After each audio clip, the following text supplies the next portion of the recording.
একেবাৰে বৰাক ভেলীৰ পৰা কোন কোন আহিছে বাপৰে আৰু ডিব্ৰুগড় তিনচুকীয়া তাৰ পৰা কোন কোন আহিছে লখিমপুৰ ধেমাজি আৰু আমাৰ গোৱালপাৰা ধুবুৰী এইফালে কাৰ্বি আলং ডিমা হাছাও বাইদেউ সকলো আহিছে বঢ়িয়া মই কাক খুদিছো একেবাৰে দূৰ দূৰত থকাখিনি মাজৰখিনি খুধা নাই আজি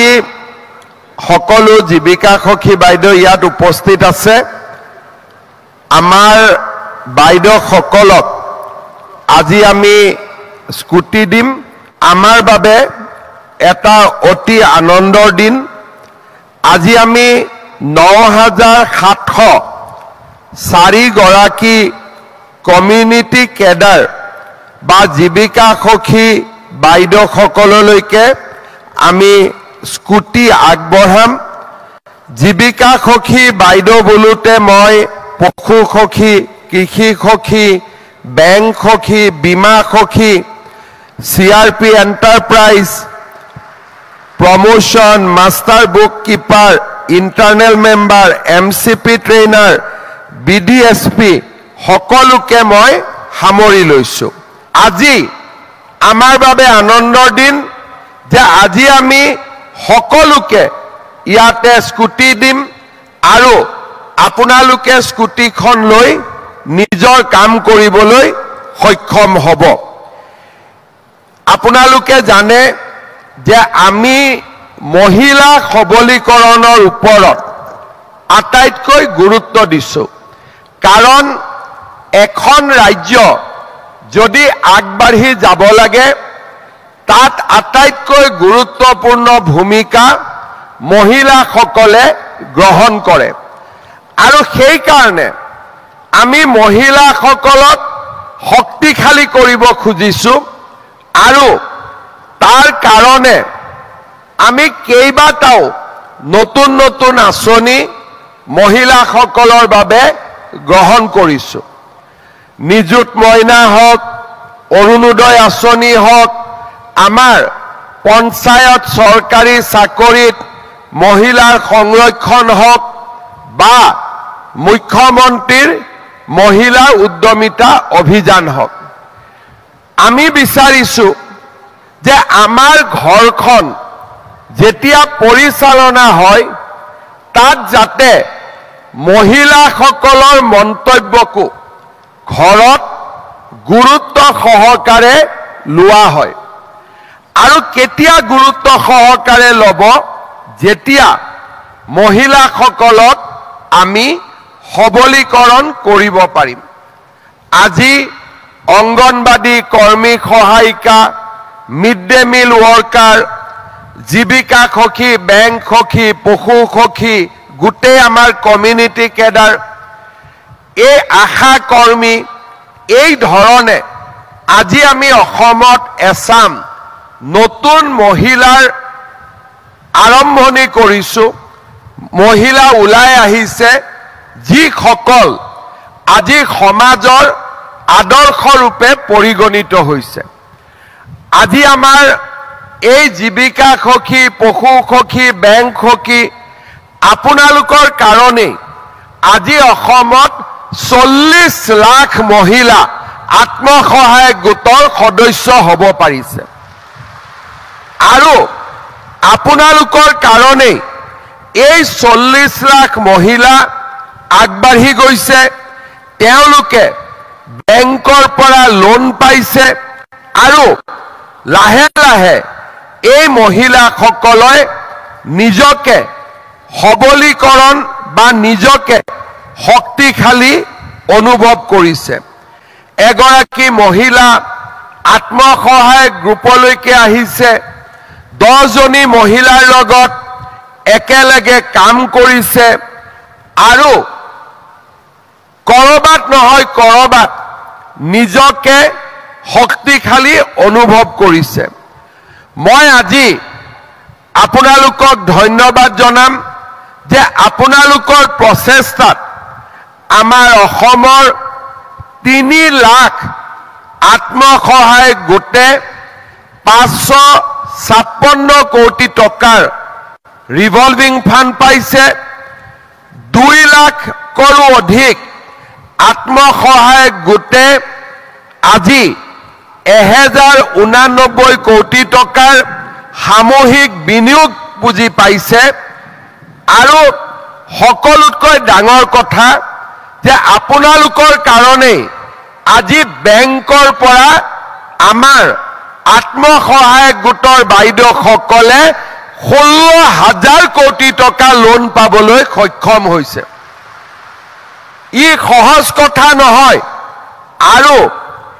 এই 16,000 কোটি টকা লোনৰ 99% লোন আমাৰ বাইদেউসকলে বেংকক উভতাই দিছে আপোনালোকৰ প্ৰচেষ্টাত 8.82 লাখ মহিলা আজি লাখপতি বাইদেউলৈকে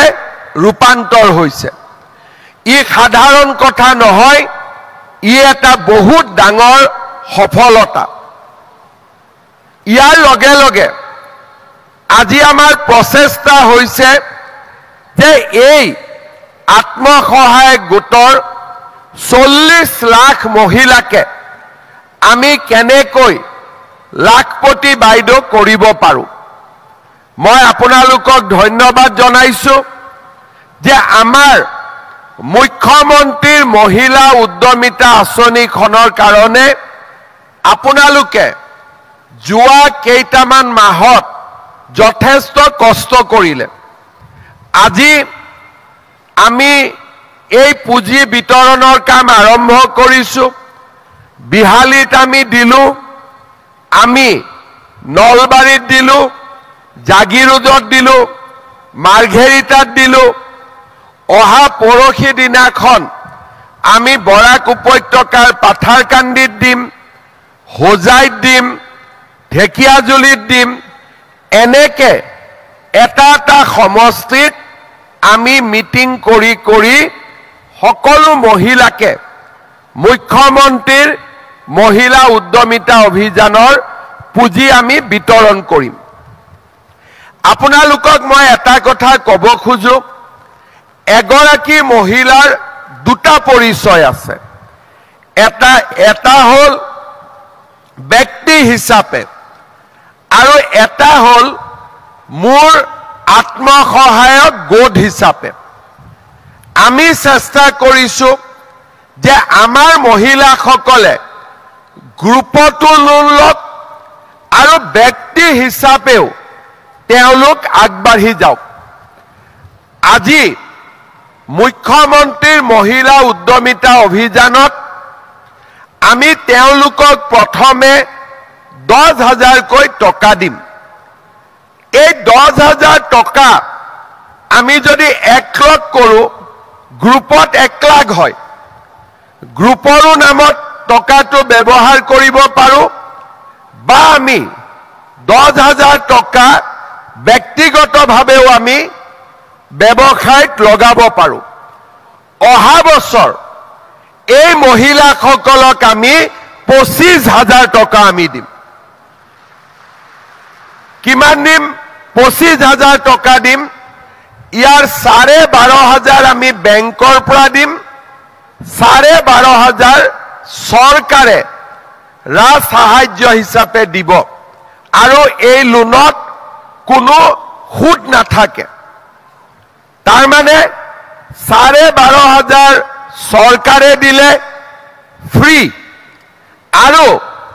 12,500 বেংকে দিলে আৰু 12,500 টকাৰ যিটো লোন তাৰ যিটো সুদ হ'ব সুদটো চৰকাৰে দিব অৰ্থাৎ মহিলাসকলে দিব নালাগে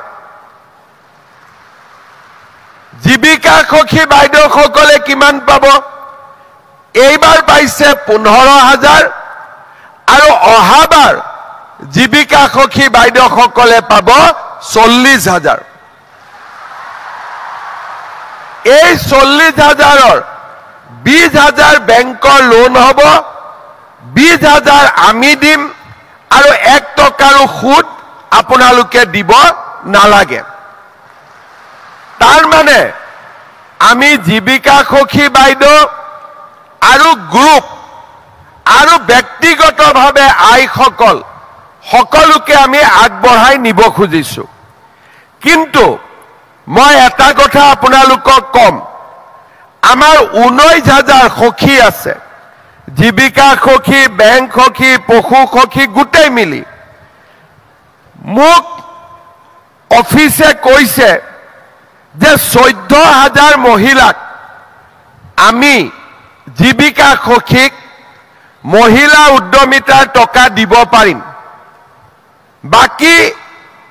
4,000ক নোৱাৰো। মই কলো কিয় নোৱাৰে? বোলে নহয় তেওঁলোকৰ বাচ্চা 3টাতকৈ বেছি আছে। আছে নেকি কাবাৰ 3টাতকৈ বেছি? এতিয়াতো কাৰ আছে কলেও হাতটো নুঠাব নে উঠাব? উঠাব নেকি হাতখন? কাৰ নাই হাত উঠাওক 3টাতকৈ বেছি। হেতুত সবে হাত উঠাইছে, ঠিক আছে। এতিয়া মই এটা কথা কব খোজো, যাৰ হৈ গল তাতো হৈ গল, মই কব নোখোজো। আল্লাহ দিছে হেতুত মোৰ কবলগীয়া একো নাই, দি দিলে ঠিক আছে। কিন্তু আমাৰ জীৱিকা সখী, বেংক সখী, পশু সখী, আমাৰ বাইদেউসকল হল সমাজৰ এটা আদৰ্শ। যদি আমাৰ কথা আমাৰ হাজবেণ্ডে নুশুনে আমি বেলেগক কেনেকে বুজাম? পাৰিম জানো বুজাব? সেইকাৰণে মই বিচাৰো যে হিন্দু হওক মুছলমান হওক আমাৰ জীৱিকা সখী বাইদেউসকল ঘৰতো মূলা গাভৰু হ'ব লাগে।